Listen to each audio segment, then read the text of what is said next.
Halo semuanya, jumpa lagi dengan kami dari tim pengembangan e-learning Universitas Sanata Dharma. Jadi sebelumnya kami mau berterima kasih kepada Bapak Ibu dosen yang sudah memberikan masukan kepada kami, secara khusus bertanya terkait bagaimana caranya untuk mengkopikan materi ajar dari satu kelas ke kelas lain, di mana kelas tersebut adalah kelas paralel. Oke, menanggapi pertanyaan itu, maka kali ini kami akan memberikan informasi terkait cara import atau mengcopy materi ajar di kelas paralel.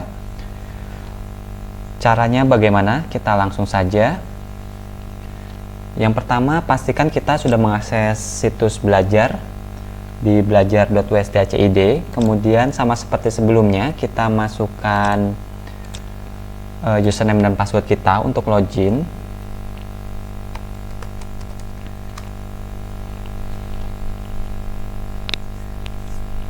Nah, jika sudah login ke dalam sistem, saya akan sembunyikan saja. Nah, di sini saya memiliki dua kelas dengan mata kuliah yang sama, contohnya seperti itu. Jadi saya akan mengcopy materi atau seluruh bahan yang sudah saya buat di kelas course sampel ini ke kelas course sampel 1, dimana kelas course sampel 1 ini adalah kelas paralel saya yang masih kosong, belum ada isinya. Jadi nanti akan mengcopy dari course sampel ke course sampel 1. Caranya yang pertama adalah kita memilih course yang kosong, course tujuan dulu. Kita pilih yang course sampel 1 karena course-nya masih kosong. Ciri-cirinya di sini masih ada gambar icon seperti ini. Ini artinya masih kosong. Kalau sudah ada persentase seperti ini berarti itu sudah ada isinya. Kita klik di sini. Selanjutnya, jika biasanya kita melakukan turn editing on untuk membuka halaman kerja, untuk kali ini kita bisa langsung melakukan import dengan memilih menu import di sini. Atau kalau mau aman, klik turn editing on pun tidak apa-apa. Jadi saya akan langsung mencoba dengan cara yang di sini, langsung klik import. Nah, kemudian kita memilih di sini akan muncul mata kuliah apa saja yang kita pernah miliki. Nah, terus caranya bagaimana? Nah, di sini kita silahkan pilih mata kuliah yang sudah ada isinya. Karena saya tadi mata kuliahnya course sampel, maka di sini saya akan pilih course sampel. Cukup diketikkan seperti ini. Terus kita search.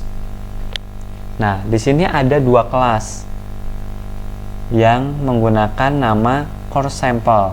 Nah, karena yang sudah ada isinya itu course sampel dan yang kosong itu course sampel 1, maka yang saya pilih adalah yang sudah ada isinya, yang course sampel. Kita klik di sini, terus kita klik lagi continue. Find a course to import data from. Jadi memang dari mana kita mau mengimport datanya gitu ya. Kita klik continue. Nah, selanjutnya kita dihadapkan dengan import setting. Kita bisa memilih apa saja yang akan kita import ke kelas baru. Misal kalau misalnya sudah ada aktivitas dan resource-nya, kita bisa centang semua. Kalau ada blog pun bisa kita centang semua. Jadi nanti ini bisa kita pilih. Nah, ini kita pilih semua saja. Kalau mau mudah, kita pilih semua saja. Jadi nanti apa yang ada di kelas sebelumnya yang sudah ada isinya akan tercopy sama seperti itu. Jadi di kelas yang kosong itu akan tercopy sama seperti kelas sebelumnya. Oke, selanjutnya kita bisa memilih jump to final step, itu untuk langsung import kalau tidak mau lama. Tapi kalau mau mencek terlebih dahulu, kita bisa klik satu persatu dengan cara di next.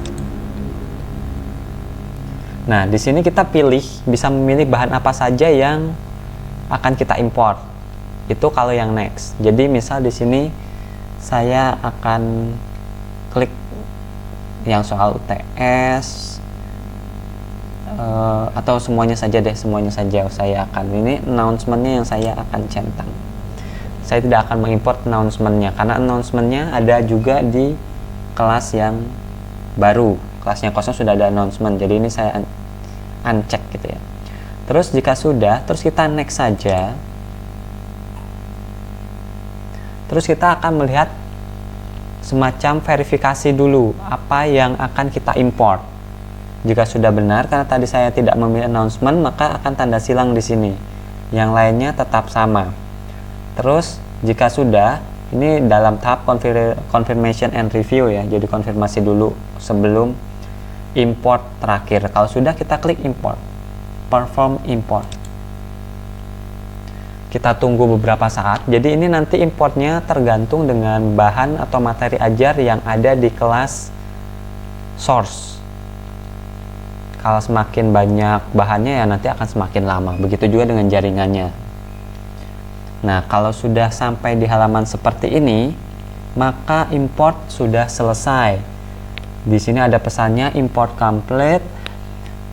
Klik continue to return to the course. Jadi tinggal klik continue, kita akan lihat hasilnya di course yang baru.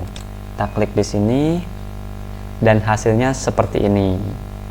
Apa yang sudah saya buat di course sebelumnya, tadi kan course sampel 1 kosong, sekarang sudah ada isinya sama persis dengan yang ada di course sampel. Oke, jadi mungkin seperti itu saja panduan kali ini terkait cara import data dari satu kelas ke kelas paralel. Semoga menjawab pertanyaan dari Bapak dan Ibu yang sebelumnya sudah bertanya kepada kami. Jika Bapak dan Ibu masih memiliki pertanyaan atau usulan lain terkait pembelajaran di Belajar, bisa menginfokan lewat PPIP atau bisa email di belajar@usd.acid. Sampai di sini dulu. Sampai ketemu lagi di video kita selanjutnya.